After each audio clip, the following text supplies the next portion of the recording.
Terima kasih pemirsa, Anda masih bersama Sakinah malam hari ini dan tentunya masih bersama juga narasumber kita Haji Ahmad Tamim, pengasuh Pondok Pesantren Apis Gondang Gandusari Blitar.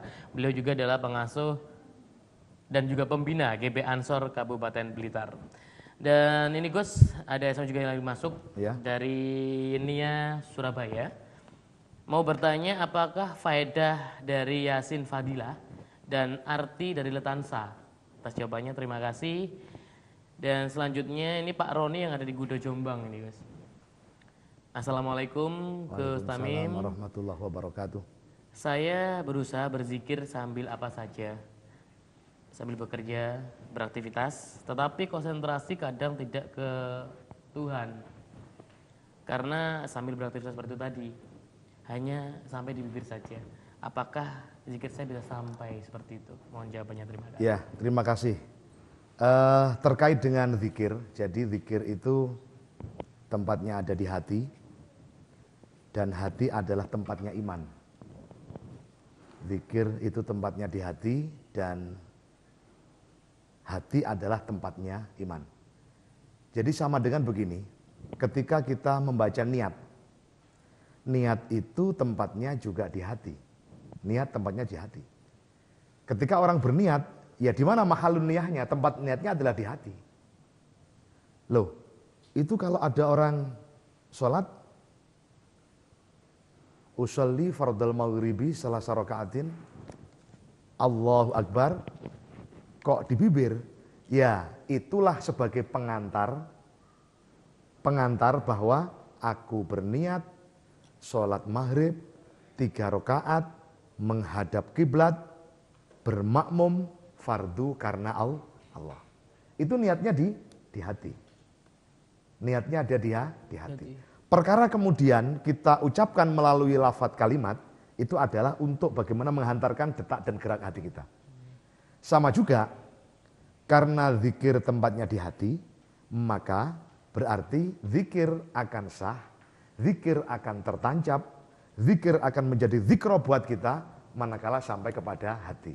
Bagaimana dengan zikir yang hanya di bibir? Ya alhamdulillah, kan itu kalimat-kalimat baik. Lebih baik kita mengucap Allah, Allah, la ilaha illallah, Muhammadur, daripada kemudian kita mengatakan hal yang tidak bermanfaat. Apa ada palanya? Tetap ada.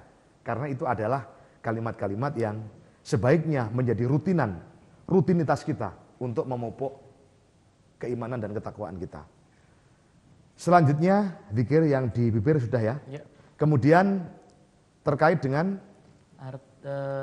faedah, manfaat dari Yasin Fadilah dan apa arti dari latansa? Oh ya, latansa sama juga. Latansa itu ya jangan kau lupakan, jangan kau lalaikan, jangan kemudian kau nistakan, itu ya latansa. Makanya terkait dengan itu ada hadis atau mungkin makalah, innallaha yaqbalu du'an min qalbin ghafilin. Allah tidak akan menerima doa seseorang dari hati yang lalai, Sepertinya dia berdoa, ya Allah, Allahumma ighfir lana dzunubana wa dzunuba abina wa ummahatina, tapi kemudian hanya sebatas ungkapan. Ketika kita berdoa kemudian Rabbana hab lana min azwajina wa dzurriyyatina, jadikanlah anak-anak kami anak yang qurrata ayun, menenangkan mata kita melihat, bahkan waj'alna lil muttaqina imama, mereka menjadi orang-orang yang memimpin orang yang bertakwa. Ini hanya lisan, enggak boleh. Kita juga tertanam bahwa hati kita ini Allah dan meminta kita kepada Allah. Makanya kita juga harus hati-hati ketika kita ziarah kubur, maka jangan sampai kemudian kita meminta terhadap mereka yang mati atau si mayit. Tapi memintanya adalah kepada Allah. Itu dalam bentuk tawasul. Tawasul itu hanya nyambung aja. Nyambung karena mereka adalah kekasih Allah, maka kemudian kita berfatihah. Sama juga Nabi menyampaikan, kalau kemudian kita bertahiyat, at-tahiyatul mubarakatus shalawatut thayyibatu, assalamu alayka ayyuhan nabiyyu wa rahmatullah wa barakatuh. Karena kita meyakini bahwa kita iman kepada Allah, manifestasinya adalah juga meyakini apa-apa yang dibawa oleh Rasulullah. Nah, kemudian terkait dengan fadilah Yasin atau keutamaan Yasin Fadilah, yaitu keutamaan. Jadi membaca itu sudah merupakan keutamaan.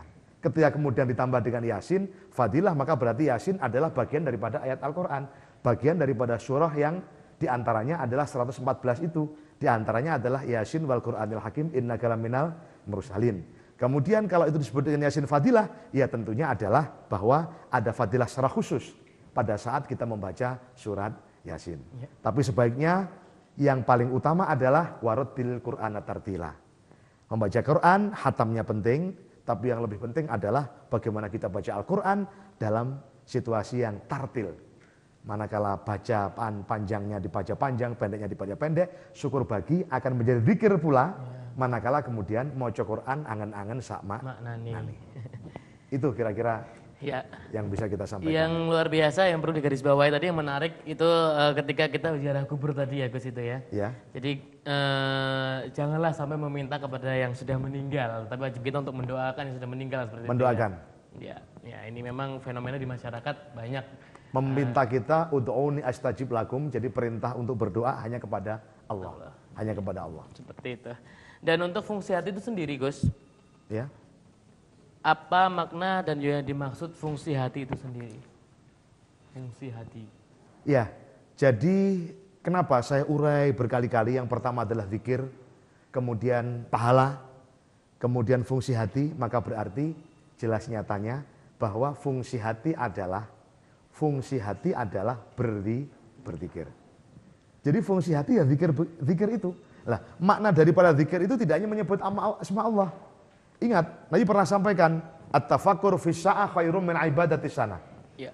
Bertafakur dalam 1 jam saja itu pahalanya lebih baik daripada, melebihi keutamaannya daripada kita sholat ibadah 1 tahun. Artinya apa? Kita berzikirnya, kita berfikirnya tidak hanya sebatas takarub kepada Allah, tapi sampai kemudian mengantarkan kita untuk memahami keagungan Allah. Kenapa kita ini sebagai hamba? Kenapa Allah itu sebagai Tuhan? Dan apa yang harus kita lakukan selaku hamba? Wah, Allah itu yang menciptakan, kita yang diciptakan. Ini adalah sebuah pengantar kita untuk ma'rifat kepada Allah Subhanahu wa taala. Maka dengan demikian sekali lagi, kalau kita sudah ahli berzikir, zikir dalam arti luas, kemudian disertai dengan hati yang ikhlas, maka berbuah yang namanya pahala. Zikir itulah kemudian fungsi daripada hati kita. Kalau tangan fungsi kita untuk memegang, ini ada Al-Quran, kemudian kita buka, kita lihat berapa juz dan berapa ayatnya. Kalau ada buku kemudian kita baca, ada sesuatu yang menurut kita baik dan direlakan oleh agama kemudian kita pandang, kaki kita untuk berjalan, datang kepada tempat yang baik, maka hati kita fungsinya adalah untuk mengangan-angan. Naik lagi berzikir, naik lagi bertafakur. Sampai kemudian hati kita lah yang kemudian mensinkronkan antara akal dan perilaku kita. Disitulah kira-kira yang disebut dengan kita akan senantiasa mendapatkan hidayah dari Allah Subhanahu wa taala. Itulah uraian yang bisa kami sampaikan. Untuk fungsi hati yang sudah disampaikan sama Gus Tamim itu sendiri. Ya. Dan untuk penyakit hati itu sendiri Gus. Ketika kita mempunyai perasaan iri, dengki dan semacamnya, apakah lewat zikir itu bisa mengobati dari penyakit hati kita? Ya tentu. Bahkan itu malah sudah dijanjikan oleh Allah Subhanahu wa taala. Sebagaimana kita tahu pemirsa bahwa yang namanya ibadah itu ada yang mahdoh, ada yang ghairu mahdoh. Yang mahdoh adalah sholat. Yang kami tadi sebutkan bahwa di sholat itulah kemudian kita akan bisa berzikir dengan maksimal. Baru kita contohkan tadi Allahu Akbar subhanallah. Sudah tidak akan ada lagi yang namanya penyakit iri, dengki, apalagi takabur. Jadi penyakit itu ada beberapa yang dibenci oleh Allah, diantaranya penyakit sombong. Sombong itu dibenci oleh Allah, tapi lebih sombong manakala sombong itu ada pada mereka yang miskin. Ya, kita tunda sedikit Gus, nanti kita lanjutkan lagi. Yang sudah bergabung di ujung telepon 0354694488. Nah, assalamualaikum. Waalaikumsalam. Assalamualaikum. Waalaikumsalam warahmatullahi wabarakatuh. Saking Bu Ani, Warujaya Nganjuk. Ibu Ani. Nggih. Ya, di Warujaya Nganjuk. Monggo Ibu. Badhe nyuwun taglem upami maos surat Yasin dipun tujuaken dhateng ahli kubur menika saged napa mboten? Ya. Mboten mawon sampun. Ya, terima kasih. Matur nuwun. Assalamualaikum. Waalaikumsalam warahmatullahi wabarakatuh. Ya, pertanyaan Bu Ani kita pending sebentar Gus karena kita harus jeda iklan dulu. Ya. Nanti kita jawab. Jadi Bu Ani sabar dulu, setelah segmen berikutnya kita akan jawab pertanyaan dari Anda. Dan pemirsa sekali lagi terima kasih untuk Anda yang masih bersama-sama kita di KSTV, tentunya di program Sakinah. Dan terima kasih untuk sponsor pendukung kita, Cahaya Yamaha, Busan Auto Finance, dan juga Norop Puri Batik dan Busana Muslim Jalan Raden Patah nomor 2 Kediri. Sakin akan segera kembali setelah pariwara berikut ini.